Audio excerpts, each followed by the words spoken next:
ಚಿಂತಾಮಣಿ ತಾಲೂಕಿನ ದೊಡ್ಡಬೊಮ್ಮನಹಳ್ಳಿ ಗ್ರಾಮದಲ್ಲಿ ಶುಕ್ರವಾರ ಅಂಗನವಾಡಿ ಕಟ್ಟಡದ ಮೇಲ್ಛಾವಣಿ ದಿಢೀರ್ ಕುಸಿದು ಬಿದ್ದಿದ್ದು 4 ಮಕ್ಕಳು ತೀವ್ರವಾಗಿ ಗಾಯಗೊಂಡಿದ್ದಾರೆ.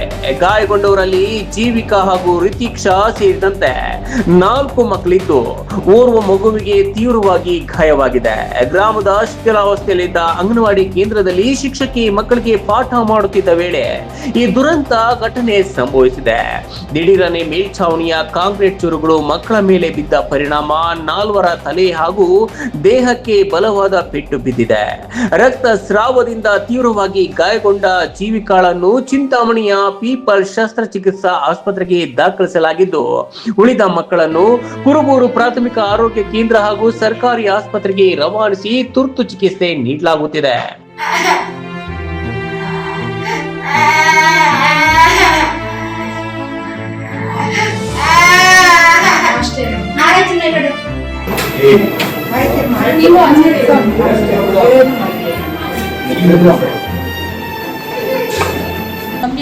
ಏನು ಪ್ರಾಬ್ಲಮ್ ಏನಾಗಿದೆ? ಅಂಗಡಿಗೆ ಹೋಗಿದ್ರೆ ಊಟ ತಿಂತಾ ಇದ್ದಂತೆ, ಮತ್ತೆ ಒಳಗಡೆ ಹೋದ್ರೆ ಅಲ್ಲಿ ಗೋಡೆ ಬಿದ್ದೋಗಿ ಮೋಲ್ಡ್ ಹಾಕಿರ್ತಾರೆ, ಅದು ಎಷ್ಟು ಮಕ್ಕಳಿದ್ರು ಅಂಗನವಾಡಿ? 10 ಜನನು ಅದರಲ್ಲಿ 7 ಜನ ಏನೋ ಊಟ ತಿಂತಾ ಇದ್ದಂತೆ, ಈ 4 ಜನ ನೀರು ಕುಡಿಯೋಕೆ ಹೋಗಿದ್ರೆ ಈ ಥರ. ಈ ಅಂಗನವಾಡಿ ಕಟ್ಟಡವು ಸಂಪೂರ್ಣ ಶಿಥಿಲಗೊಂಡಿದ್ದು ಯಾವುದೇ ಕ್ಷಣದಲ್ಲಾದರೂ ಅಪಾಯ ಸಂಭವಿಸಬಹುದು ಎಂದು ಹಲವು ಬಾರಿ ಮಹಿಳಾ ಮತ್ತು ಮಕ್ಕಳ ಕಲ್ಯಾಣ ಇಲಾಖೆಯ ಅಧಿಕಾರಿಗಳಿಗೆ ಗ್ರಾಮಸ್ಥರು ದೂರು ನೀಡಲಾಗಿತ್ತು ಎಂದು ಸ್ಥಳೀಯರು ಹಾಗೂ ಪೋಷಕರು ಆರೋಪಿಸಿದ್ದಾರೆ. ಕಟ್ಟಡದ ದುರಸ್ತಿಗೆ ಅಥವಾ ಪರ್ಯಾಯ ವ್ಯವಸ್ಥೆ ಕಲ್ಪಿಸಲು ಅಧಿಕಾರಿಗಳು ಯಾವುದೇ ಕ್ರಮ ಕೈಗೊಳ್ಳದೆ ಕಾಟಾಚಾರಕ್ಕೆ ಭೇಟಿ ನೀಡಿ ಹೋಗುತ್ತಿದ್ದಾರೆ ಎಂದು ಗ್ರಾಮಸ್ಥರು ಆಕ್ರೋಶ ವ್ಯಕ್ತಪಡಿಸಿದ್ದಾರೆ.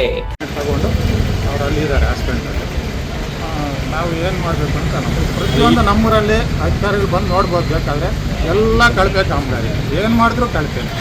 ಈ ಥರ ಆದರೆ ಮಕ್ಕಳು ಹೆಂಗೆ ಕಳ್ಸೋದು ಸಲ? ಅಲ್ಲ ಅದೇ ಇನ್ನು ಎಲ್ಲ ಭಯ ಆಗೋಗಿದೆ, ಮಕ್ಕಳು ಕಳ್ಸೋಂಗೆ ಇಲ್ಲ.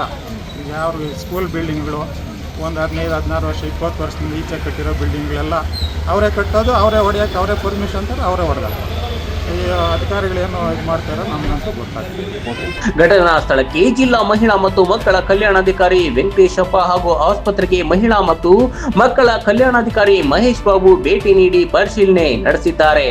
ಆದರೂ ಘಟನೆಗೆ ಕಾರಣರಾದ ಇಲಾಖೆಯ ನಿರ್ಲಕ್ಷ್ಯ ವಹಿಸಿದ ಅಧಿಕಾರಿಗಳ ವಿರುದ್ಧ ಕಟ್ಟುನಿಟ್ಟಿನ ಕ್ರಮ ಕೈಗೊಳ್ಳಬೇಕು ಹಾಗೂ ಗಾಯಗೊಂಡ ಮಕ್ಕಳಿಗೆ ಸೂಕ್ತ ಪರಿಹಾರ ಮತ್ತು ಉಚಿತ ಉನ್ನತ ಚಿಕಿತ್ಸೆ ಕಲ್ಪಿಸಬೇಕು ಎಂದು ಗ್ರಾಮಸ್ಥರು ಆಗ್ರಹಿಸಿದ್ದಾರೆ. ಈಗ ಆಫೀಸಲ್ಲಿದ್ದಾಗ ನಮ್ಮ ಸಿಡಿಪೋ ಹಿಂಗೆ ಮಾಹಿತಿ ಕೊಟ್ಟರು. ತಕ್ಷಣ ನಾವು ಈಗ ಒಂದು ಮಗು ಏನು ಫಸ್ಟ್ನೇ ಮಗು ಏನು ಶಾನ್ವಿ ಅವರಿಗೆ ಈಗ ಏನು ಇಲ್ಲಿ ಕತ್ತತ್ರ ಗಾಯ ಆಗಿದೆ ಅಂತ ಹೇಳ್ಬಿಟ್ಟು ಇವರು ನಮಗೆ ಹಾಸ್ಪಿಟಲ್ಲಿದ್ದೀವಿ ಅಂತ ಹೇಳಿ ಸರ್, ನಾವು ಅಲ್ಲಿಂದ ತಕ್ಷಣ ಬಂದ್ವಿ. ಆಮೇಲೆ ಅಲ್ಲಿ ಡಾಕ್ಟ್ರ್ ಹತ್ರ ಇವರು ಯಾವ ಹಾಸ್ಪಿಟ್ಲದು ರಾಮಪ್ಪ ಹಾಸ್ಪಿಟ್ಲಲ್ಲಿ ಚಿಕಿತ್ಸೆ ಕೊಡಿಸಿ ಆಮೇಲೆ ಅವರು ಏನು ಅಡ್ಮಿಷನ್ ಏನು ಅವಶ್ಯಕತೆ ಇಲ್ಲ ಅಂತ ಹೇಳಿದಾಗ ಇವ್ರ ಕಾರಲ್ಲೇ ಮತ್ತೆ ಇವರು ದೊಡ್ಡಬೊಮ್ಮನಹಳ್ಳಿಗೆ ಕರ್ಕೊಂಬಂದಿದ್ರು.